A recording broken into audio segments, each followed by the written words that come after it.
प्रिय भक्तजनों, आज श्रवण करेंगे न्याय के देवता शनिदेव जी की कथा। शनिवार के दिन व्रत करने से शनि ग्रह का दोष समाप्त हो जाता है। भविष्य में आने वाले शनि के प्रकोप से भी बचा जा सकता है।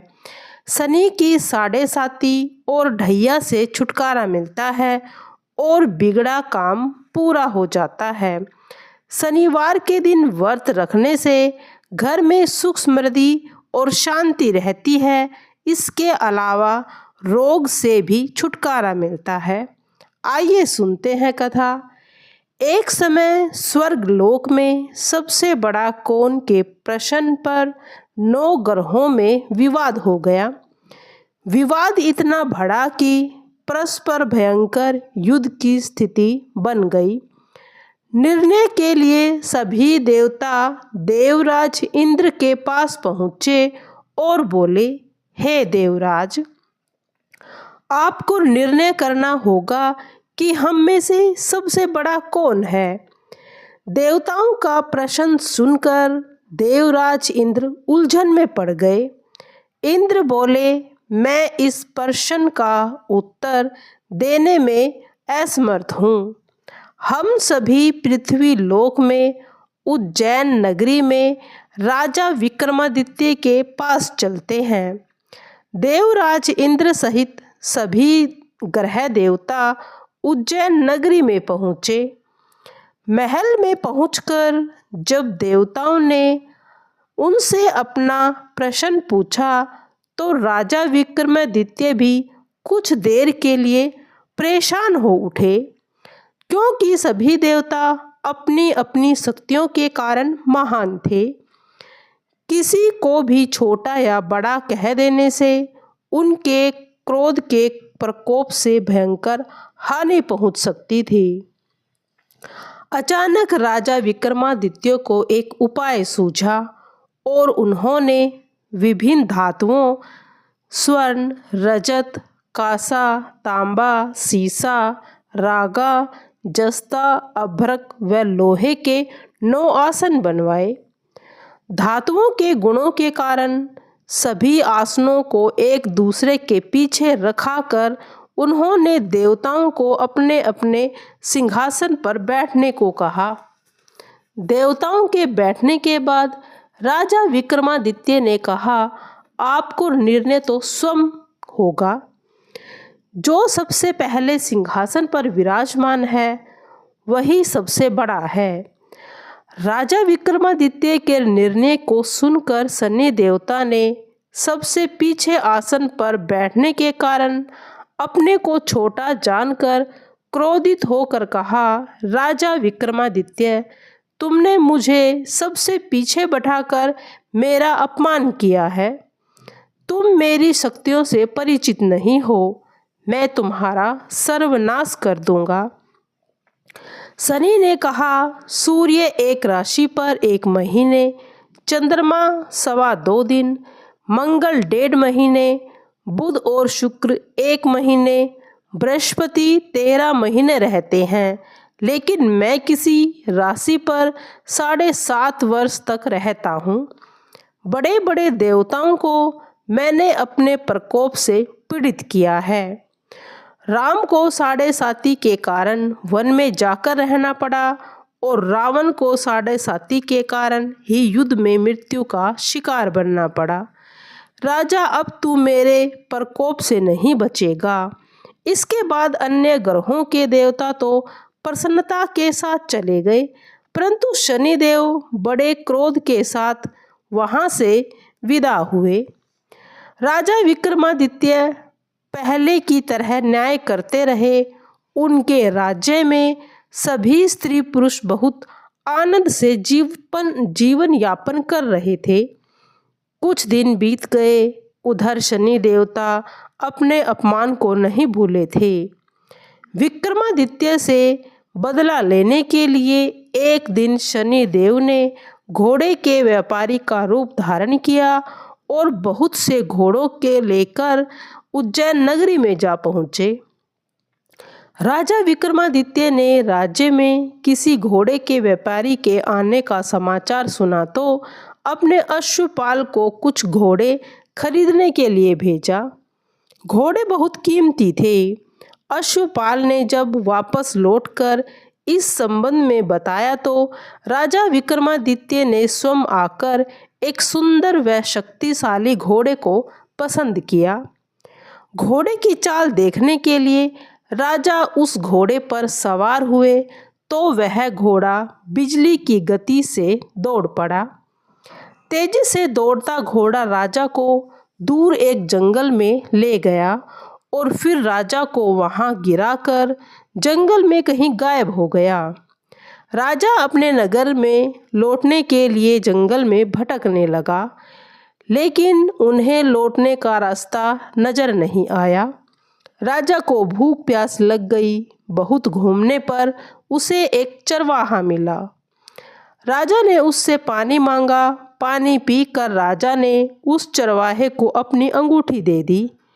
फिर उससे रास्ता पूछकर जंगल से निकलकर पास के नगर में जा पहुंचा। राजा ने एक सेठ की दुकान पर बैठकर कुछ देर आराम किया।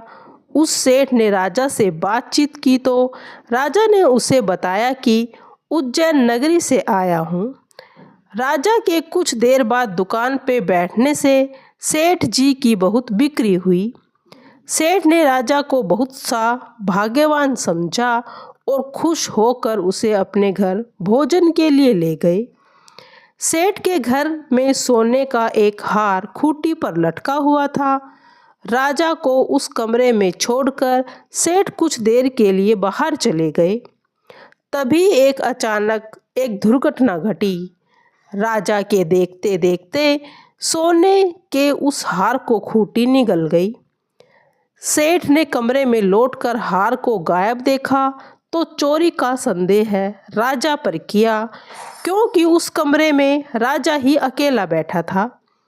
सेठ ने अपने नौकरों से कहा कि इस परदेसी को रस्सियों से बांधकर नगर के राजा के पास ले चलो। राजा ने विक्रमादित्य से हारने के बारे में पूछा तो उसने बताया कि उस खूंटी ने हार को निगल लिया। इस पर राजा ने क्रोधित होकर चोरी करने का अपराध विक्रमादित्य के हाथ पांव काटने का आदेश दे दिया।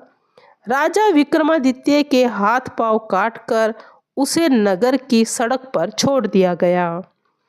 कुछ दिनों बाद एक तेली उसे उठाकर अपने घर ले गया और उसे अपने कोहलू पर बैठा लिया। राजा आवाज देकर बैलों को हाँकता रहता। इस तरह तेली का बैल चलता रहा और राजा को भोजन मिलता रहा। शनिदेव के प्रकोप की 7.5 पूरे होने पर वर्षा ऋतु आरंभ हुई। राजा विक्रमादित्य एक रात मेघ मल्हार का गाना गा रहा था कि तभी राजा का जो नगर था उसमें राजा की लड़की राजकुमारी मोहिनी रथ पर सवार हो उस तेली के घर के पास से गुजरी। उसने मेघ मल्हार सुना तो उसे बहुत अच्छा लगा और दासी को भेजकर गाने वाले को बुला लाने को कहा। दासी ने लौटकर राजकुमारी को अपंग राजा के बारे में सब कुछ बता दिया।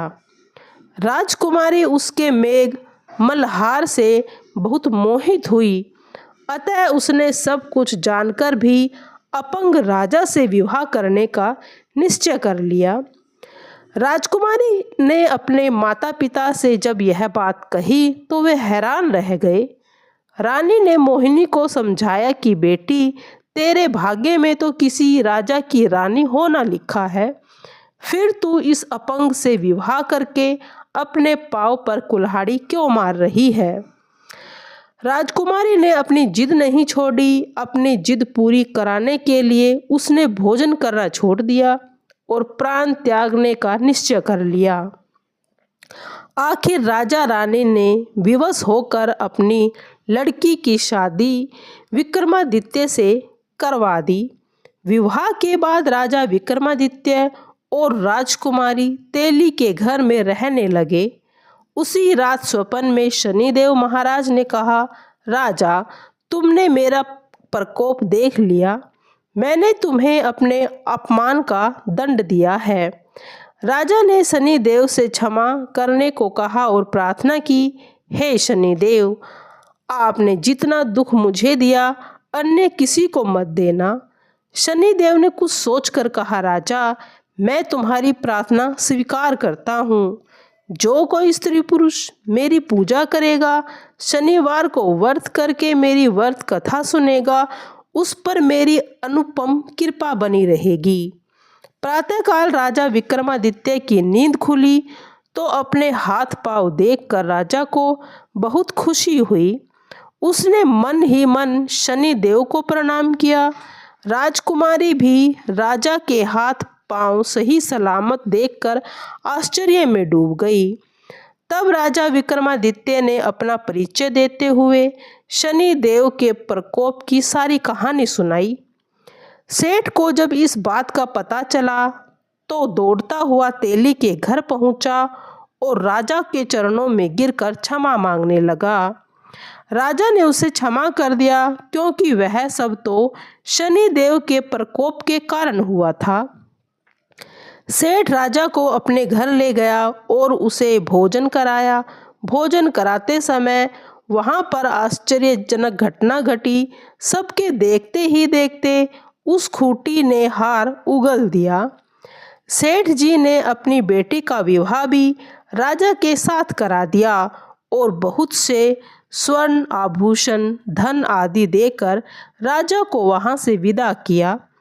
राजा विक्रमादित्य राजकुमारी मोहिनी और सेठ की बेटी के साथ उज्जैन पहुँचे तो नगर वासियों ने हर्ष के साथ उनका स्वागत किया। अगले दिन राजा विक्रमादित्य ने पूरे राज्य में घोषणा करवाई कि शनिदेव सब देवों में सर्वश्रेष्ठ हैं।